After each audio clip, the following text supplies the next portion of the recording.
Bom dia, boa tarde, boa noite, nós estamos aqui em mais um vídeo do Virando as Páginas e desta vez nós vamos falar de ficção científica. Eu vou estar falando do Arthur C. Clarke, mais enfaticamente no Fim da Infância, um livro que ele escreveu em 1953 e que talvez não seja o livro, digamos assim, mais adorado pelos seus superfãs, né? Aquela galera ligada à ficção científica, a coisa mais hardcore. Talvez não seja exatamente isso que vocês gostem, mas ainda que ele seja uma ficção científica, e o é, e ainda que ele também seja um contexto narrativo crítico ao seu tempo, que também o é, ele é um tratado filosófico. Você vai precisar dar uma olhada, vai precisar ter uma atenção danada para o contexto que ele quer levantar aqui. Agora, antes de tudo, eu fiquei tão feliz de voltar a ler um livro de ficção científica naquele gênero da década de 50, do século 20 em geral, que eu vou fazer o seguinte: eu vou pegar um desses meses aí, além do livro do mês, eu vou estar falando sobre ficção científica nos mais variados temas e nos mais variados autores, obviamente os mais, diria, mais famosos, os mais lidos, mais conhecidos, né? Então eu vou estar falando de novo do Arthur C. Clarke, vou trazer aqui 2001, Uma Odisseia no Espaço. Pretendo trazer, eu tenho até um livro que eu consegui hoje do Isaac Asimov, e eu vou ver se eu consigo ler esse livro antigo, gente, da década de 80, é da editora Record. Isaac Asimov, Os Robôs do Amanhecer, né? Também penso em trazer pra gente H.G. Wells, A Guerra dos Mundos, o livro da virada do século XIX para o XX. Trazer de volta o segundo livro da trilogia cósmica do C.S. Lewis, Perelandra. Trazer também o Philip K. Dick, O Tempo Desconjuntado. Adoro esse livro. Escreveu outras tantas coisas, entre elas Blade Runner, e tantos filmes que vieram dos seus contos, por exemplo, como Minority Report, né? E o contexto que o Philip traz é um contexto ainda de muito debate, com as conversas do Arthur C. Clarke. A gente vai falar um pouquinho sobre isso, e por que não o histórico, emblemático e reconhecidíssimo Operação Cavaleiro de Troia, o primeiro volume. Óbvio, vem a saga toda por ali, mas a gente vai tentar encaixar esses livros de ficção científica. Se você tiver alguma dica ou alguém que você queira em especial que a gente fale, anota lá embaixo. Quem sabe a gente consiga fazer um mês só de ficção científica. Vou tentar ajeitar isso. Mas conversando do Arthur C. Clarke, nasceu em 1917, morreu em 2008. Esse cara, gente, ele teve uma característica bastante única mesmo, inédita ante a outros autores da ficção científica. E a formação dele, e principalmente a experiência dele, que ainda mais no campo da Segunda Guerra Mundial, quando ele operava radares, ela vai trazer para ele uma base de vida para discutir muitas coisas no campo da humanidade propriamente dito. Por exemplo, você tem ele e o Isaac Asimov surgindo com muita força. Em geral, os debates do Arthur C. Clarke e do Isaac Asimov podem parecer os mesmos, mas não são. Ele sempre traz um contexto que aparentemente é um contexto individual, mas joga para um contexto mais geral, que é justamente este livro que a gente está lendo aqui. O Isaac Asimov, por exemplo, Eu, o Robô, que eu adoro esse livro, ele sempre tenta uma temática generalista, mas para atingir você lá dentro.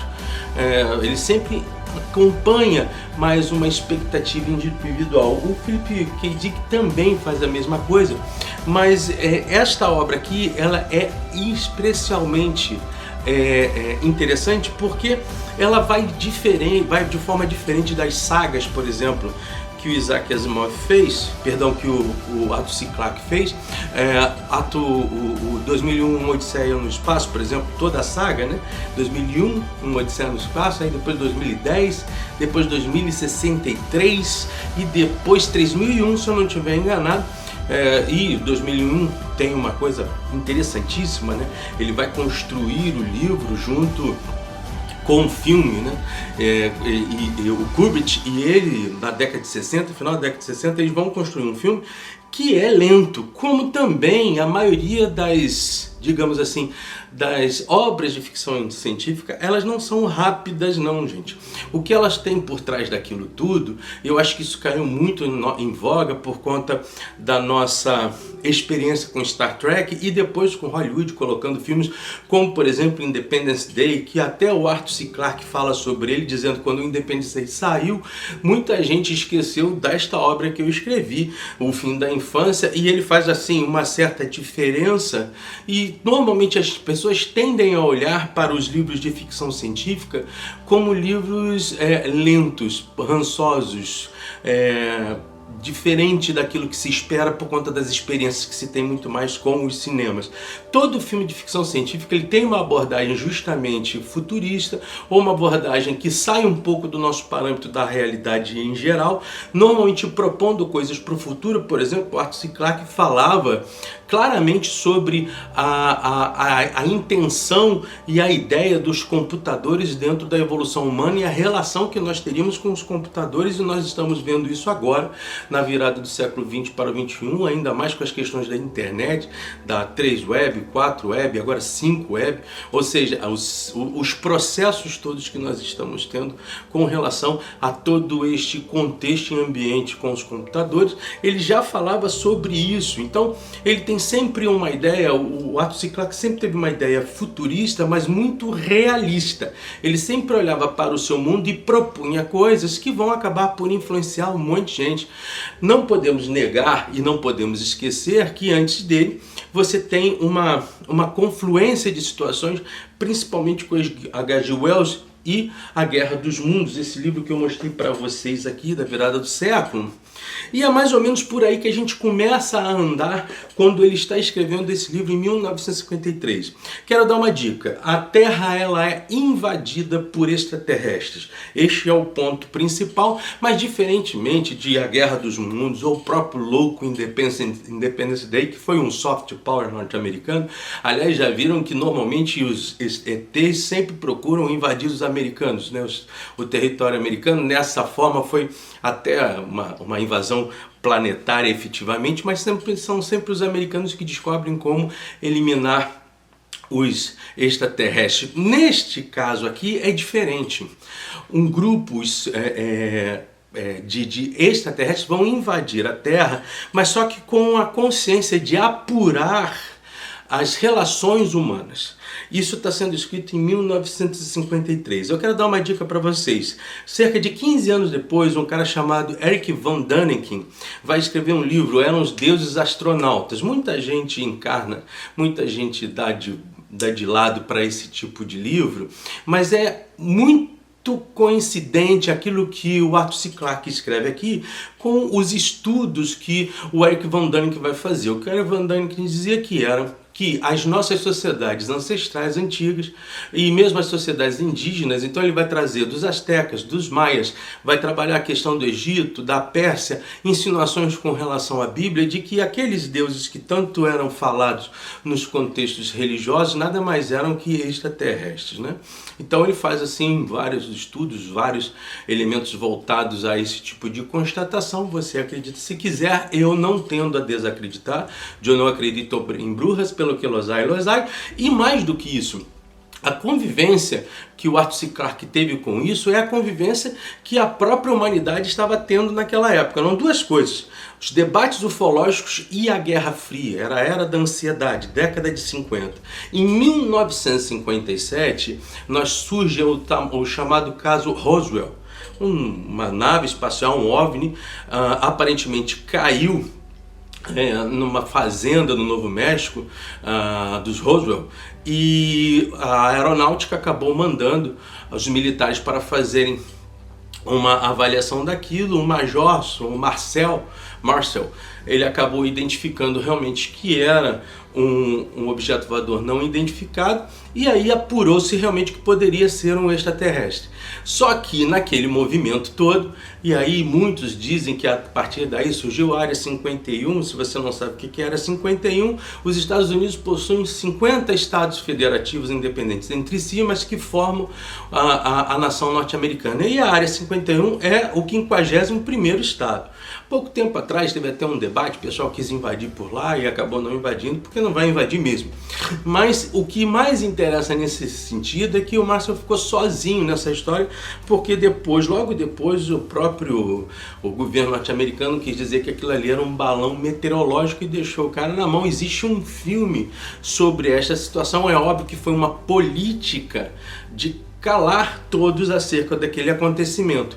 O Brasil não está fora desse processo não, gente. O Brasil teve, em 1976, teve um caso no Pará, né, na ilha de Colares, que tiveram aparições mesmo de discos voadores e que inclusive tiveram contatos diretos com os citadinos do local, causaram ferimentos e até morte em algumas pessoas. A aeronáutica foi lá e agora há pouco tempo, coisa de 10 anos, eles foram obrigados a liberar documentos sobre aquele assunto, com inclusive inserção e participação do governo norte-americano em relação a isto. Mais adiante você vai ter uma coisa que talvez seja uma das mais extraordinárias acontecidas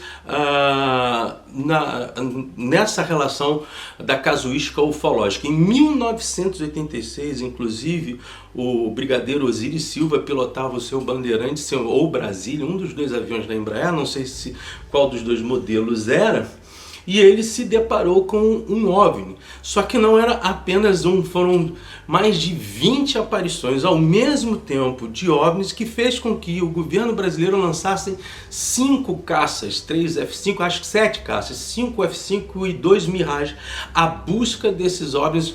Naquela época o governo foi obrigado a esclarecer a imprensa sobre o que acontecia, e a aeronáutica não botou galho dentro não, disse, olha, OVNIs, objetos voadores não identificados, mais de 20, os nossos caças não conseguiam alcançá-los, velocidades além da tecnologia humana, e ficou aquilo por isso mesmo. Mas a imprensa até relatou isso com muita força, isso aí acabou entrando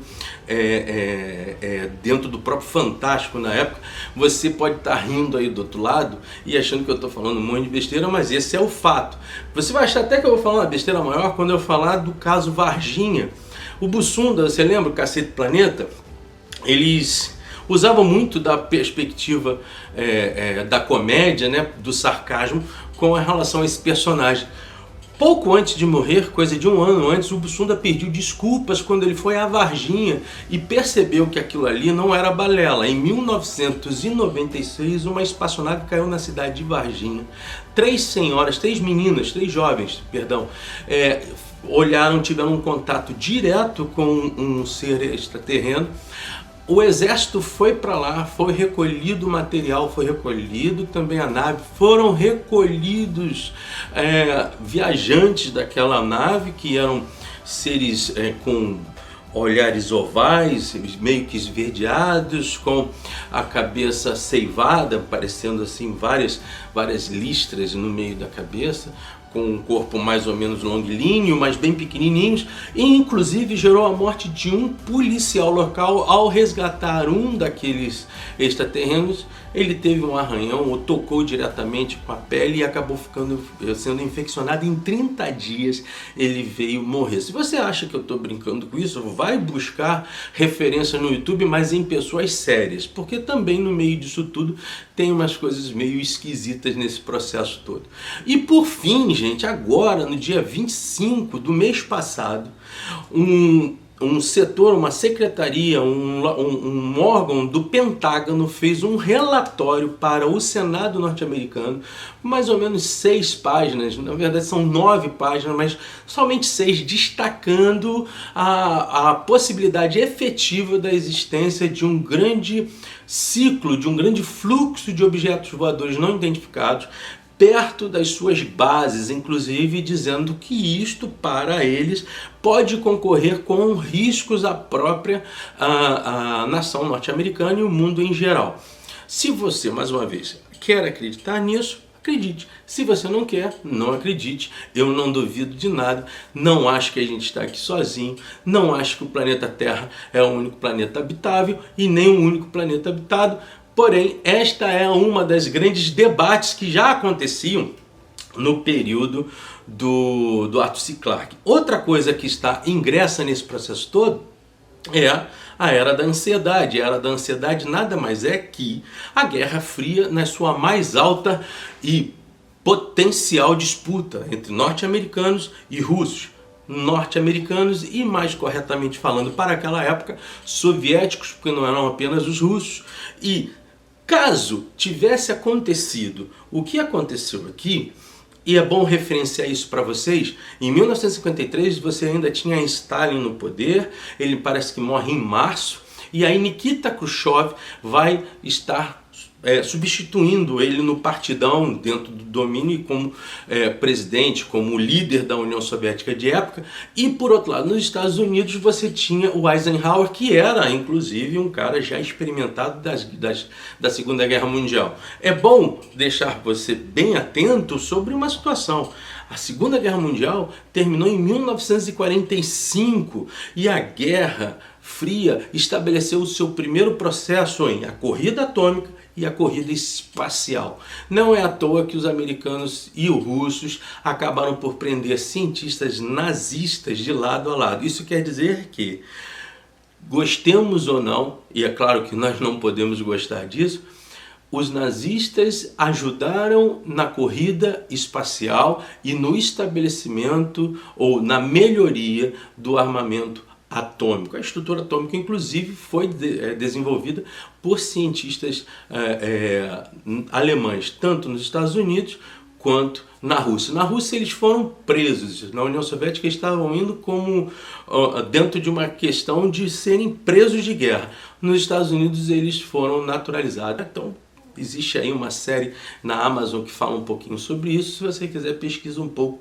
sobre essa operação Paperclip dos norte-americanos. O que vale aqui dizer é que, vamos lá, quando esta nave chega, não apenas uma, o Arthur C. Clarke ele destrói todo o contexto tecnológico da humanidade, a capacidade da humanidade em fazer coisas. E eu vou dizer um pouquinho por quê. Existem aqui alguns elementos que a gente precisa tentar assim, remeter ao momento de época. Se acontecesse o que estaria acontecendo aqui, e logo no início se dá no livro justamente essa disputa, essa competição pelo céu, pelo espaço. Não é à toa que ele coloca uma descrição aqui no fundo dos livros, e que também vai ser referencial para uma outra obra dele. Os planetas, um dia talvez vocês conquistem, mas as estrelas não são para os homens. O que ele está tentando trabalhar aqui é que, em essência, no contexto da nossa finitude, é fato que nós poderemos chegar a novos planetas, mas jamais conseguiríamos chegar às estrelas, porque ele está trabalhando a finitude ante a eternidade, a finitude humana ante ao contexto do cosmos, não somente o caos do cosmos, mas o seu tempo-espaço, o tempo que nós somos faz com que as nossas vidas sejam semblantes de pó. Então, esse trabalho que o Clarke vai trazer faria com que, caso houvesse esta invasão, que não é uma invasão bélica, é uma invasão formativa e de paz, eles vêm para melhorar a humanidade, assim diz, nós não teríamos tido na corrida espacial a nossa Laika, cachorrinha russa, que foi lançada em 1957. 1961, o Yuri Gagarin não teria sido o primeiro homem a voar a órbita espacial, e o Neil Armstrong com o Apollo 11 jamais teria pisado na Lua, e essa concorrência em 69, né? E essa concorrência não teria acontecido por quê? Porque esse pessoal ele vem trazer elementos clássicos e tecnológicos que nós não tínhamos, né? Essa questão, por exemplo, do Arthur C. Clarke, quando ele fala um pouco sobre isso, ela influencia um pouco algumas séries que viriam por acontecer. Ela vai, obviamente, vai influenciar muito Jornada nas Estrelas, né? Quando você tem um filme, inclusive, o Gene Roddenberry, que é o pensador do Jornada das Estrelas, ele já estava morto, mas o primeiro contato, um dos primeiros filmes, né, o primeiro filme, inclusive, uma longa-metragem sobre esta saga, Star Trek, ele fala justamente sobre isso, né? Os vulcanos vêm, os homens tinham terminado sua terceira guerra, estavam dizimados, e os vulcanos, que também tinham tido experiências das suas imperfeições no passado sobre guerra, já evoluídos, vêm trazer esse critério de evolução para os humanos. É o primeiro contato que existe entre uma raça alienígena e os humanos, e a partir daí os humanoides vulcanos e os humanos terrestres passam a divulgar uma federação de planetas com esse objetivo, o objetivo pela paz. Esta discussão da Jornada das Estrelas, ela também é trabalhada aqui, porque quando os extraterrestres chegam na Terra, eles vêm nos produzir algumas questões interessantíssimas. Os homens não precisavam mais trabalhar, ou trabalhavam se quisessem. As tecnologias mais importantes, e no texto do livro posa muito alguns termos que nós leríamos hoje sobre essa ânsia globalista, né? Os portos não existiriam mais porque os homens já andavam em naves aéreas. A questão da saúde, o homem tinha uma longevidade maior.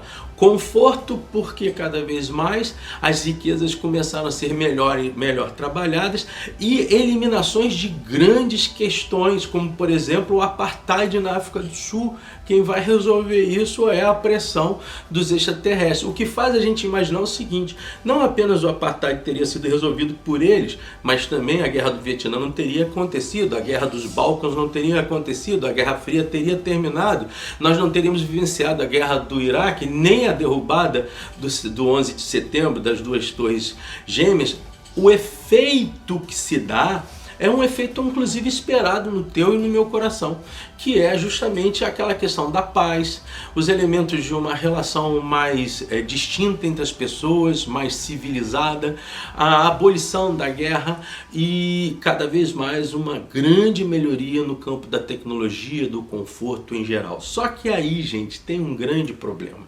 Qual é o grande problema nesse sentido? Se você tem tudo na sua mão, se você consegue trabalhar com tudo que está nas suas mãos para que você não precise mais fazer nada, a tendência é que você se acomode e vire um homem voltado, uma mulher voltada a uma sensação de tédio. E era isso que estava acontecendo com eles. Ao mesmo tempo que efetivamente eles podem receber tudo aquilo que esperavam no campo tecnológico e mesmo na ansiedade ética da paz, por exemplo, eles não têm algo que lá na frente é formador da humanidade, que é a questão da cultura, é a questão da arte, é a questão do labor e é a questão principalmente do questionamento, objetos filosóficos, a argumentação filosófica, e isso fica muito claro dentro do contexto do qual o Arthur C. Clarke está se levantando, né? Este fato mais adiante, ele vai produzir outras questões que a gente precisa estar conversando, principalmente de um livro que ele é dividido em 3 partes e ele não é linear. E esse é o grande problema. Onde estão os personagens principais, os protagonistas desse livro? Não há protagonista. Os protagonistas são justamente os extraterrestres e a humanidade em geral. Nesse sentido, para que você possa aproveitar bastante desse livro, você vai ter que se desvestir daquelas tentações literárias que a gente sempre gosta de fazer. A gente quer ter alguns heróis, e ele não está tratando de heróis. Se eu tenho um personagem principal neste livro, como eu disse antes, esse personagem principal seria a humanidade.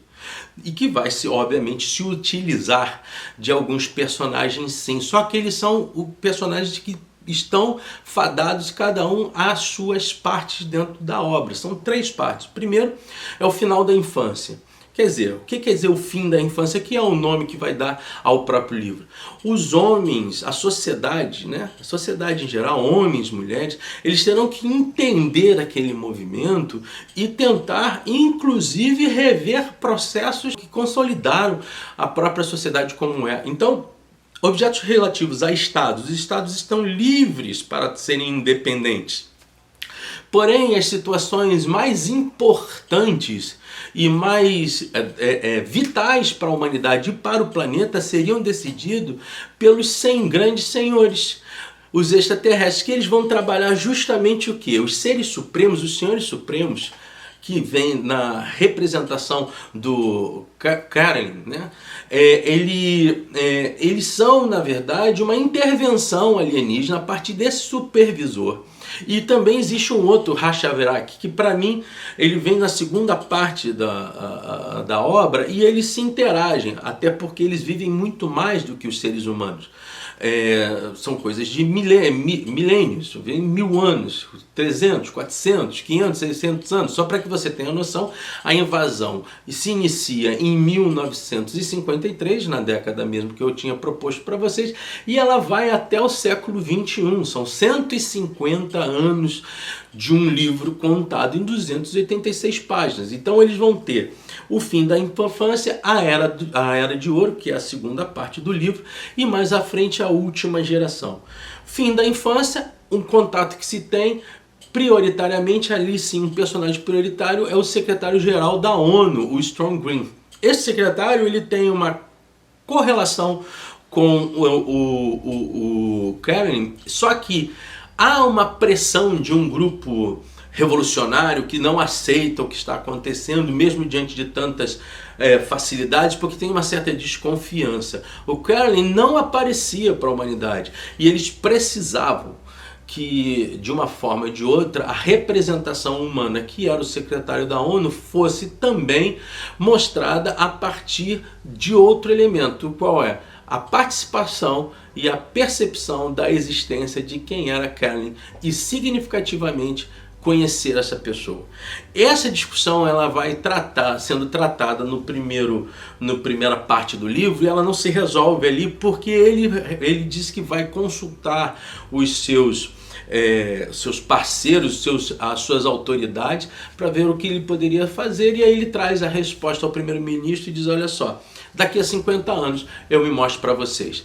Tem uma passagem aqui, eu acho que é a página 91, deixa eu ver aqui, eu não sei, gente, deixa eu ver aqui, bom, não estou achando aqui não, entre no final do livro, ele diz o seguinte, logo no início da segunda parte, agora me lembrei, que ele fala que em 50 anos seria o tempo necessário para que na troca das gerações, essas gerações pudessem reconhecer os extraterrenos não mais com surpresa, mas com tranquilidade, já tendo uma espécie de relação já conjunta, já solidificada, perdendo a influências das culturas passadas e de todos aqueles elementos simbólicos que formaram a sociedade dos seus avós, e aí sim eles poderiam estar mais abertos para conhecer os extraterrenos. Esses ETs, esses extraterrenos, o próprio Karen, que vai aparecer para todos, eles precisam, eu não vou dizer qual é a forma deles, mas para mim há uma indicação muito interessante. O que você, em essência, faria para ter paz? Né? O que você, em essência, faria para ter paz? Me lembra muito a condição que nós temos hoje. Será que nós precisamos viver em conforto para que o conforto nos traga paz? O que faríamos por isso? Seríamos capazes de deixar questões circunstanciais, essas mais fáceis de deixar, mas outras centrais da nossa vida por conta do preço da tranquilidade? E fica nesse pressuposto, já no segundo capítulo, na Era de Ouro, tem uma festa, e aí além do primeiro-ministro, ele até aparece no início, mas ele já está com 80 anos, e aí surge um cara chamado Jansen, o Jen, que vai ser o garotão que vai arrumar um jeito de pegar uma das naves, elaborar com outro cientista uma possibilidade de poder ir direto ao planeta, ao local onde estavam esses ETs, esse pessoal que estava lá. Então ele ia justamente lidar direto com todos os senhores supremos. Isso acaba acontecendo e os debates são espetaculares. Uma espécie de beliscada que o Arthur Clarke faz para que a gente possa ter alguns chocalhos, né, é dizer que os religiosos foram os primeiros a aceitar tudo isso e negociaram as suas crenças, não necessariamente as deixando, mas as manipulando segundo a situação como lá estava. Ele fala muito, por exemplo, dá uma ênfase em cidades da época que eram cidades mais importantes do que são hoje no contexto geopolítico, como por exemplo a cidade do Cabo. Fala-se um pouquinho sobre a Europa, Nova York, porque todas as espaçonaves que eram enormes apareceram simultaneamente. Lá na frente vão saber que apenas uma que tinha chegado à Terra, todas as outras eram efeitos holográficos. E essas reações que tentaram fazer contra eles acabaram não logrando êxito, e aí a sociedade se sente numa boa. Em geral, o que eu penso sobre o livro? Primeiro, é um livro para os dias de hoje. Talvez nós não estejamos sendo invadidos por extraterrestres, mas somos invadidos diariamente por opiniões, por formações, por certezas, por verdades, e cada vez mais ficamos confinados, inclusive, ao debate, por ter elementos que querem que seja debatido hoje em dia, mas que não necessariamente você ou eu, ou seja lá quem for, um cidadão comum, não está nem pensando nisso. Né? Acho que essas questões voltadas a todo esse burburinho da saúde que aconteceu entre 2019, final de 2019 para hoje, esses debates todos e as questões políticas, as fatalidades por conta das mortes já na casa de milhões no mundo todo, elas nos deram uma certa, aparentemente no início elas nos deram uma chacoalhada, mas hoje tudo continua normal. Os elementos voltados, por exemplo, no campo do marketing naquela época, você já tinha virado a moeda, né? O marketing antes trabalhava dentro de uma premissa do produto propriamente dito. Na época do Arthur C. Clarke já começava a trabalhar o cliente, então começa a modelar o cliente ao produto e não o produto ao cliente, não o cliente ao produto. Você tem ênfases maiores da questão da mídia, né? Você vai ter lá mais à frente, claro, bem mais à frente, mas o caso Nixon com o Watergate, com a participação da mídia em direto, as ditaduras que cresceram na década de 50, 60, 70, ditaduras à direita, à esquerda, e os elementos cada vez mais subordinados à pulsão humana. Por isso que muitos filósofos da virada da década de 40 para 50 vão discutir muito as questões, por exemplo, do simulacro, como o Jean Baudrillard, mas também sobre as questões de pulsão e de poder, e que lá na frente, mais à frente, o Bauman vai trabalhar também essas expectativas. O fato é que quando eu falo para vocês sobre as questões dos homens não poderem chegar até os planetas e não as estrelas, o Arthur C. Clarke está tentando dar uma apertada nos elementos essenciais de nós mesmos como seres humanos. Saber quem somos, entendendo a nossa finitude, somos eternos. Querendo nós sermos eternos, seremos finitos. Nós temos uma limitação completa, arguída pela própria natureza. Nós nascemos, crescemos, morremos. Homens com 100 anos que chegam, mulheres com 100 anos são tidas como um grande exemplo, e o ineditismo que talvez venha a ser cada vez menor por conta da tecnologia na área da medicina. Mas as nossas diferenças, como nós vivemos com pessoas tendo milhões, bilhões, 10 famílias no Brasil valem por toda a renda per capita do resto do país. Nós temos 10 famílias também, não parece até um nome, parece para nós o mesmo número, mas não é nada cabalístico não, gente. 10 famílias no mundo todo detêm em suas mãos mais de 70% do total de produção, de riqueza que o mundo nos dá. Então, são percepções que a gente precisa ter cada vez mais, e ele não nega, hein? deixar muito claro, ele não faz nenhuma negação à religião, não, ele não faz nenhuma negação à espiritualidade, não.